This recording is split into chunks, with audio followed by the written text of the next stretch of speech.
స్వాగతం లక్ష్మీ సమావేశం ఈరోజు ధర్నాచౌక్లో హిందువులు టెంపుల్స్ సేవ్ చేయాలనే విధంగా పూర్వక్రమం చేశారు. ఇక్కడ వారాలు మనం జ్యోతిర్మయ మేడం గారు ఉన్నారు. వారు చెప్పండి మేడం, ముఖ్య ఉద్దేశం ఏంది?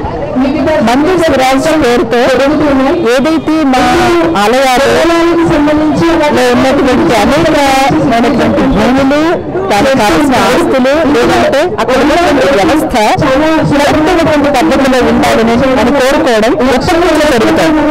కానీ ప్రభుత్వాలు ఆ మాటలు వినిపించుకోకుండా పరిచయం జరిగి ఉన్నాయి. మాకు కావాల్సింది ఏంటంటే మా ఆలయాలు మా భక్తుల చేతులలోకి లేదా మా హిందువుల చేతుల హైందవులకే అందించండి. దాని ద్వారా మాకు అనేక పరిష్కారాలు వస్తాయి. మేము ఎన్నో కార్యక్రమాలు దేవాలయాలకు వచ్చేటువంటి నిధుల ద్వారా చేసుకుంటాం, భూముల్లో చేసుకుంటాం, మంచి స్కూల్స్, రైతులకు ఎరువులు, ఇలాంటి అనేకమైనటువంటి సోషల్ కార్యక్రమాలు మేము చేసుకోగలుగుతాం. అందుకని మా దేవాలయాలన్నీ మీ ఆధీనంలో నుంచి, ప్రభుత్వ ఆధీనంలో నుంచి బయటికి వచ్చేయాలి. First demand. సెక్యులర్ అనే పేరుతో మీరు ఎలాంటి వ్యవహారం చేస్తున్నారు అని అంటే, ప్రత్యేకంగా వాళ్ళ కోసం పార్టీలు ఏర్పాటు చేసి ఆ పార్టీలలో ఓట్లు ఎన్ని కావాలో అడుక్కుంటూ మీరు బ్రతుకుతున్నారు. అంటే మేమేమి అడగమనా, లేదంటే మాకేమి చేత కాదనా? మా మంచితనం చేతకానితనంగా తీసుకుంటే గనక ముందు మీరు చాలా ఇబ్బందులు పడతారు. మా హైందవ ఓట్లు మీకు లభించవు. అందువల్ల మా ప్రత్యక్షమైనటువంటి డిమాండ్ ఇప్పుడు రేపు కూడా మా దేవాలయాలు మాకు అప్పగించండి. హైందవులు నిర్వహించుకుంటారు. దానికి కావాల్సినటువంటి వనరులు, దానికి కావాల్సినటువంటి మంచి మంచి కార్యక్రమాలు వాళ్ళు నిర్వహించుకుంటారు. దానికి మీకేంటి అభ్యంతరం? మిగతా రిలీజియన్స్లో, మిగతా మతాల్లో లేనటువంటి ఒక ఆంక్ష మాకు మాత్రం ఎందుకు అని అడుగుతున్నాం. ఇదే మా ప్రధానమైనటువంటి ఎజెండా.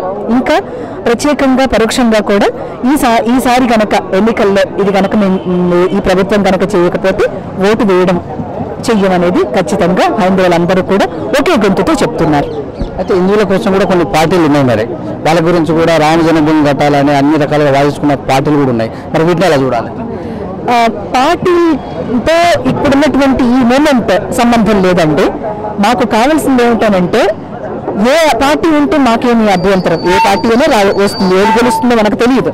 కానీ మందిరాలన్నీ కూడా ప్రభుత్వం హస్తంలో నుంచి బయటికి రావాలి.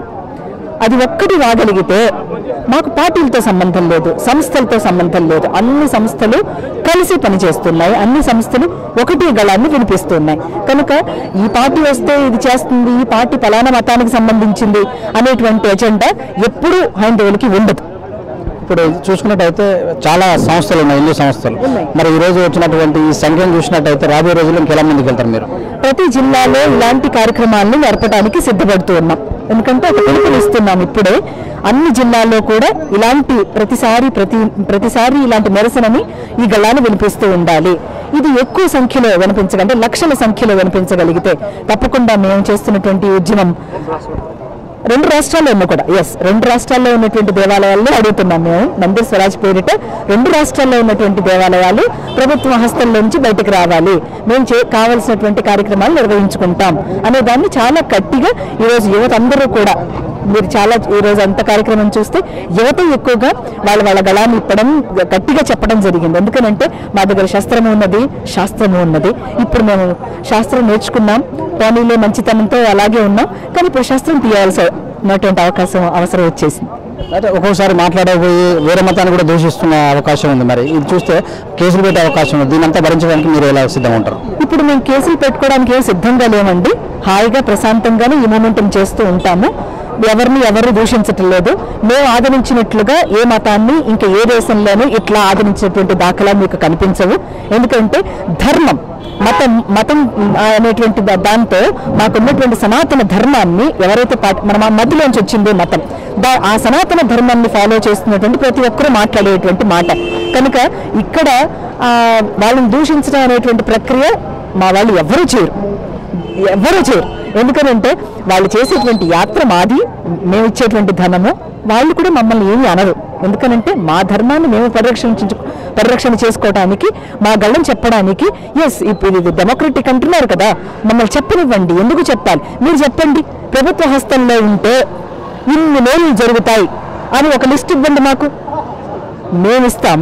ప్రభుత్వ హస్తంలో ఉంటే ఎన్ని అవకతవకలు జరుగుతాయో 100 కారణాలు ఇస్తాం, మేము 100 కారణాలు చెప్తాం. మరి మీకు సమాధానం లేదు, మాకేం చెప్పాలో. అలాంటప్పుడు మేము చెప్పిన దాన్ని మీరు చేయడానికి ఏమిటంత మీకంత బాధ? మా ఓటు అయితే కావాలా మీకు? మేము అడిగిన ధర్మం మీరు చెయ్యరా? అసలు మీరే ధర్మంలో పుట్టారు, మీరు ఏ ధర్మాన్ని ఆచరిస్తున్నారు? కనుక గుర్తుపెట్టుకోండి, మనం భారతదేశంలో ఉన్నాము. మన సనాతన వైదిక ధర్మాన్ని చక్కగా పాటించడానికి కావలసినటువంటి వనరులు మా దేవాలయం మాకు ఇస్తోంది. ఆ దేవాలయాలు మాకు ఇచ్చేసేయండి. ఉన్నటువంటి ప్రభుత్వం కూడా ఆయుర్గుట్ట చాలా టెంపుల్స్ కూడా డెవలప్ చేస్తుంది, కోట్లు ఇచ్చి. మరి మీరు ఇంకా స్పెషల్గా కోరేది ఏంది? ఎవరు ఇస్తున్నారు కోట్ల రూపాయలు? ఏంటికి ఇంత అజ్ఞానం మీకు? మాధ్యమాలకు కూడా ఏంటి ఇంత అజ్ఞానం? ఎవరిస్తున్నారు కోట్ల రూపాయలు ఆలయాన్ని నిర్మాణం చేసుకోవడానికి, డెవలప్ చేసుకోవడానికి? ఆలయం ఇస్తుంది బాబు గారు, ఆలయం ఇస్తుంది. ఎందుకు ఇస్తుంది? ప్రభుత్వం ఎందుకు ఇస్తుందండి? It's foolish question. ఆలయం ఇస్తుంది డబ్బు, దాంతో డెవలప్ చేస్తున్నారు. మీరు ఓటు గెలవాలనుకుంటే మా ఆలయం నుంచి డబ్బులు తీసుకెళ్లి పంచుకుంటూ గెలుస్తున్నారు. ఆలయం మీకు ఇస్తుందండి, ప్రభుత్వం మాకెందుకు ఇస్తుంది? అయితే ఇప్పుడు చిన్న టెంపుల్లో కూడా దీప నైవేద్యాలు కూడా పెడుతున్నారు కదా, ఇదంతా కూడా ఎండమంది నుంచే వస్తుంది అంటే ప్రజలు కడుతుంది అంటారు. మరి ఇంతకుముందుకు అయితే చేసే వాళ్ళ కార్యక్రమాలు ఇలాంటి కార్యక్రమాలు చేయలేదు, ఈ మధ్యకాలంలో ఇలాంటి ఉద్ధరించడం జరుగుతుంది. దీన్ని మీ కామెంట్? అంతకుముందు కాదండి, ఎప్పుడు ఉద్ధరించాలి, అది మన కర్తవ్యం. ఇప్పుడు ప్రత్యేకంగా ఇది చేస్తున్నామని చెప్పేసి మనం ఎన్నో చేసుకోవాలి. మనం జీవనమే చేయటం అనేది, మన జీవితమే చేస్తూ ఉన్నది, అంటే మన ధర్మాన్ని చేస్తూ ఉండటం. కాబట్టి ఇది మేము చేస్తున్నాం. అదే చెప్తున్నా నేను. ఎండమెంట్స్ గుళ్ళల్లోకి వెళ్తూ ఉంటే ఏంటయ్యా మీరు చేస్తుంటే మంచి దర్శనం ఇస్తున్నామంటే ప్రసాదం ఇస్తుంది. మీరు ముయ్యండి జాలు లేక, ఇదే మీరు చేసేది, ఇదే మనం చేయమండి.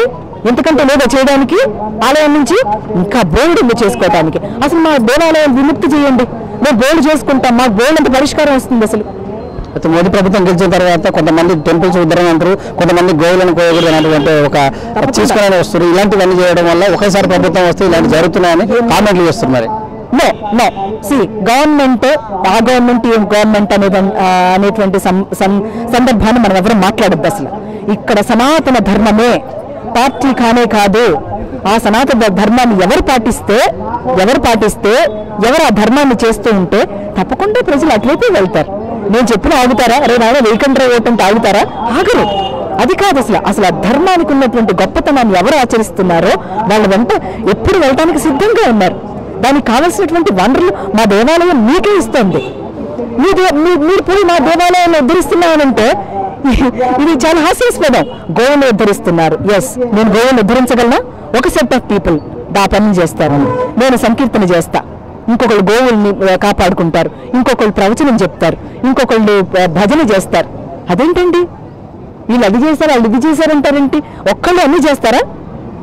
మనం ఏమన్నా అమ్మవారిలో ఒకే అన్ని చేతుల్లో ఆయుధాలు ఉండడానికి, 10 చేతుల్లో పని చేయడానికి ఒక్కొక్కరు ఒక్కో పని చేస్తారు. దాంట్లో భాగంగా ఇగో మందేశ్వరాజ్ అనేటువంటి ఉద్యమంలో అనేక సంస్థలు వచ్చాయి. మీరు చూస్తున్నారుగా ఇప్పుడు ఇన్ని సంస్థలు ఎందుకు వచ్చాయండి? 30-40 సంస్థలు వచ్చాయి. భజన ఎవరిని పిలవపోయినా వచ్చారు. ఎందుకు వచ్చారు? ఈ ధర్మం అంత గొప్పది కనుక. నేనేమి ఇన్విటేషన్ ఇవ్వాల, ఇంకా మిగతా వాళ్ళకి కూడా నేను ఇన్విటేషన్ ఇవ్వాల. ఎస్, నిజంగా మీరు హిందూ అయితే, నిజంగా భారతీయ సనాతన ధర్మం అయితే అందరూ కదిలి వెండని చెప్పి అందరూ కదిలి అట్లా వచ్చారు. అయితే మీరు డైరెక్ట్ ధర్నాకి దిగారా? ప్రభుత్వానికి ఏమైనా డిమాండ్ చేస్తూ పేపర్ పత్రం చాలా చేశానండి. చేసి ఈ ప్రజలకు ఎలా చెప్పాలో తెలియక ఆ ప్రభుత్వాల దగ్గరకు కూడా వెళ్ళి 4 సార్లు చంద్రబాబు నాయుడు గారి దగ్గరికి వెళ్ళి, మొన్న జగన్ దగ్గరికి వెళ్ళి, రేపు పవన్ కళ్యాణ్ గారి దగ్గరికి వెళ్ళి వీళ్ళందరికీ చెప్తున్నాను, నాకేం థాట్ అండి నిజంగా. నేను సంకీర్తన చేసుకుంటే I have a comfortable life, why should I do అని నేను ఇంట్లో కూర్చుంటే వీళ్ళందరూ ఏమైపోతారు? వీళ్ళందరి వాయిసెస్ ఎట్లా వినపడతాయి? వీళ్ళందరి గళాలు నా గళంగా వినిపిస్తున్నానండి. అంతే. నేను ప్రత్యేకంగా పని చేయడంలా, నాకేమి సంస్థ లేదు. ఈ సంస్థలన్నీ మీరు అంటున్నారు గొడవ చేస్తాయా? ఇవన్నీ గొడవ చెయ్యి, ఇట్లా కలుస్తాయి. గొడవ చెయ్యి అన్నాడు. ఇవన్నీ కూడా అన్ని సంస్థలు కలిసి చేస్తేనే ఇంత చక్కటి మూమెంట్ వచ్చింది. ఈ ప్రతి జిల్లాలోనూ కూడా కంటిన్యూ చేస్తాం. ఇప్పుడు పార్లమెంట్ ఎలక్షన్ కూడా రాబోతున్నాయి, మరి మీ వాన్ని ఎలా అనిపిస్తారు ఈ ఎలక్షన్లో? ఇలాగే వినిపిస్తాం. This is how. మా ఉద్యమాన్ని ఇట్లాగే తీసుకెళ్తాం. ఎలా వచ్చింది తెలంగాణ అంటే ఏం చెప్తారు చెప్పండి? ఎస్, ఎక్కడికక్కడ మా గళ్ళం, మాకు ఇది కావాలి, ఇది మా హక్కు, మాకు చెయ్యండి, ప్రభుత్వం ఉన్నది దాని కొరకు అని అడుగుతున్నాం కదా. ఇంకా ఎందుకు చెయ్యరు వెళ్ళి? మాకు ఇది కావాలని అంటున్నాడు. అమ్మ దగ్గరికి వెళ్ళి అమ్మ అన్నం పెట్టమంటే పెట్టాలంటే ఏంటి, ఎందుకు పెట్టాలి, ఏంటి రీజన్ అని అడగదు. అట్లాగే ప్రభుత్వం దగ్గరికి వెళ్ళినప్పుడు పెట్టలేదు. పెట్టినప్పుడు ఏం చేయాలి? బాబు చెయ్యండి బాబు అని అడిగాం. చెయ్యండి బాబు, చేస్తే బాగుంటుంది బాబు అని అడిగాం. ఇప్పుడు చేయట్లా, మీరు చెయ్యాలి అంటున్నాం. రేపటి నుంచి మీ కార్యక్రమం రేపటి నుంచి కార్యాచరణ ఇదే, ప్రతి జిల్లాలో చేయటమే. అంటే మొదట మ్యాప్ ఏమైనా తీసుకున్నారా లేకపోతే స్టార్ట్ చేస్తారా? ఇంకా మ్యాప్ చేయలేదు. మ్యాప్ చేస్తా అంటే నేను వెళ్ళక్కర్లా, మీ అందరికీ తెలుసు, నేను వెళ్ళాల్సిన పని లేదు. ఎక్కడ ఏ జిల్లాకి ఆ జిల్లాలో ఉన్నటువంటి అనేక సంస్థలు, ధార్మిక సంస్థలన్నీ ఒక చోట కూడి ఇట్లాగే వాళ్ళ నిరసన తెలియజేస్తాయి. అంటే మొత్తం ఓన్లీ ఈ తెలుగు రాష్ట్రాలలోనే దేశవ్యాప్తంగా? అంటే ఇది యాక్చువల్గా జాతీయ అంశం.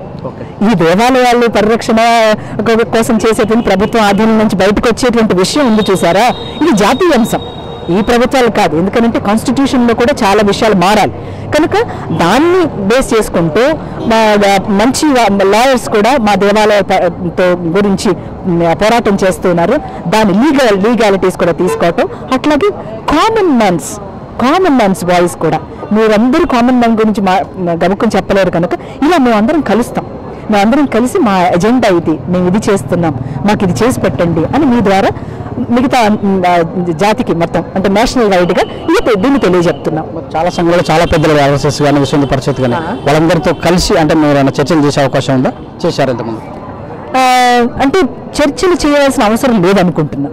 ఎందుకంటే ఇది వాళ్ళ ఆకాంక్ష కూడా, కామన్ మ్యాన్ ఆకాంక్షే కాకుండా వాళ్ళకి కూడా ఇదే ఒక మంచి ఇది ఉంది కనుక అసలు ప్రజల్లోంచి రాందే RSS VHP ఏం చేస్తుందండి? మేము కూడా మాట్లాడాలి, మేము కూడా చెప్పాలి, బాబు మనందరం కూడా మాకందరికీ కూడా ఇది కావాలి అనేది మేము కూడా చెప్పాలి. కాబట్టి RSS ఎప్పుడు కూడా మాతోనే ఉంటుంది, VHP ఎప్పుడు మాతోనే ఉంటుంది. వాళ్ళకేం పెట్టి చెప్పాల్సిందే ఉంది కనుక they understand, they know what the moment is. అయితే ఇప్పుడు రాజకీయం నుంచి టెంపుల్స్ విడిపోయి అంటారు కదా, మరి ఇలాంటి చర్యల ప్రభుత్వం నుంచి కానీ చాలా ఒత్తిడి వచ్చే అవకాశం ఉంటుంది. మరి దీని ఎలా బేర్ చేస్తారు మీరు? ఒత్తిళ్ళు ఎప్పుడు ఉంటాయండి. ఏదైనా ఉద్యమానికి, ఏదైనా ఒక పోరాటానికి మనం సిద్ధమైనప్పుడు ఒత్తిడి ఉంటుంది. ఆ ఒత్తిడిని అందరం కలిసి ఎదుర్కొంటున్నాం కనుక నేను అనుకోవటం అది కష్టం కాదు. అందరం కలిసి చేస్తున్నది కనుక అది కష్టం కాదు. నేను ఒక్కరిదాన్ని అనుకోండి, అప్పుడు కొంచెం కష్టం. ఇది నా ఒక్కరిదాన్ని కాదు, nothing is going to benefit me by this. కాబట్టి అందరం కలిసి మాట్లాడుతున్నాం కనుక that will go very good. మా టీవీ ద్వారా మంచి మెసేజ్.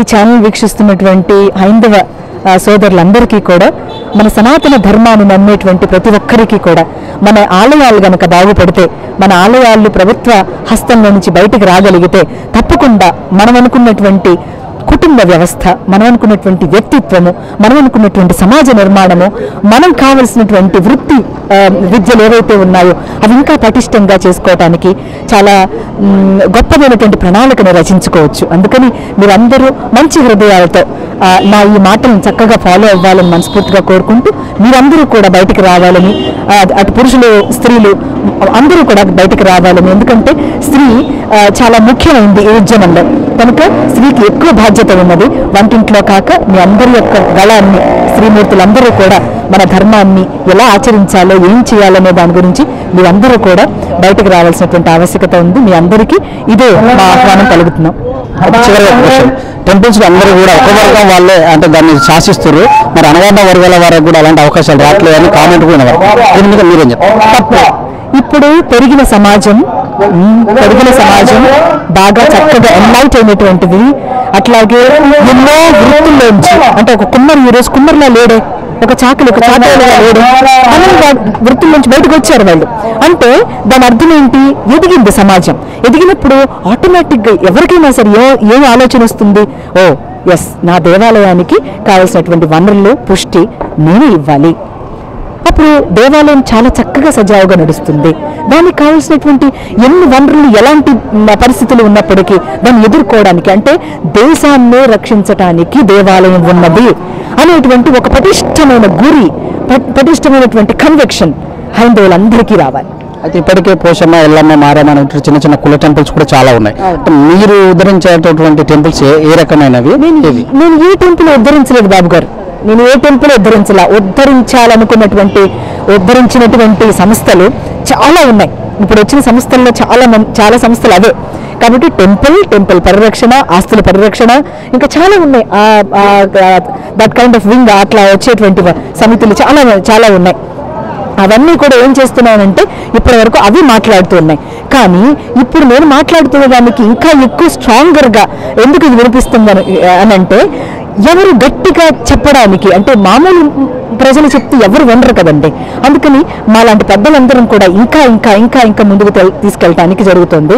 అంతేకాకుండా మీరు అంటున్నట్టుగా ఏ దేవాలయం, చిన్న చిన్న దేవాలయాలు, పెద్ద దేవాలయాలు, మిగతా పెద్ద కులస్తులు ఎవరైతే ఉన్నారో వాళ్ళందరూ కూడా అందరూ అన్ని విధాలుగా ఆ దేవాలయానికి సర్వ్ చేసేవాళ్ళే అండి. గుర్తుపెట్టుకోవాలి, అన్ని రకాలుగా ఆ దేవాలయానికి సర్వ్ చేసేవాళ్ళే.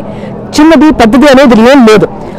Work division, this is all work division. ఈ వర్క్ డివిజన్ చేసుకుంటున్న తరుణంలో మనం అది డిస్క్రిమినేషన్ గా అదేదో తక్కువ ఇదేదో ఎక్కువ అని ఫీల్ అవుతున్నాం. అయితే టెంపుల్లో కూడా ఈ మధ్య కాలంలో చాలా వరకు ఆభరణాలు కూడా పోయినాయి. వాటి గురించి మీరు కామెంట్? అదే అంటున్నారు, నో కామెంట్ ఆన్ ఇట్. అందుకని అడుగుతాం, దేవాలయాలన్నీ మాకు హస్తగతంలోకి ఇవ్వండి, మేము వాటిని పరిరక్షణ చేసుకుంటాము, చక్కగా వాటికి ఒక లెక్క పత్రం అవన్నీ పెట్టుకుంటాము అని అడుగుతున్నాం. ఇది కూడా తప్పంటే ఇంక ఎక్కడికి వెళ్ళి అడగాలి, ఎవరిని అడగాలి? Thank you madam, thank you very much.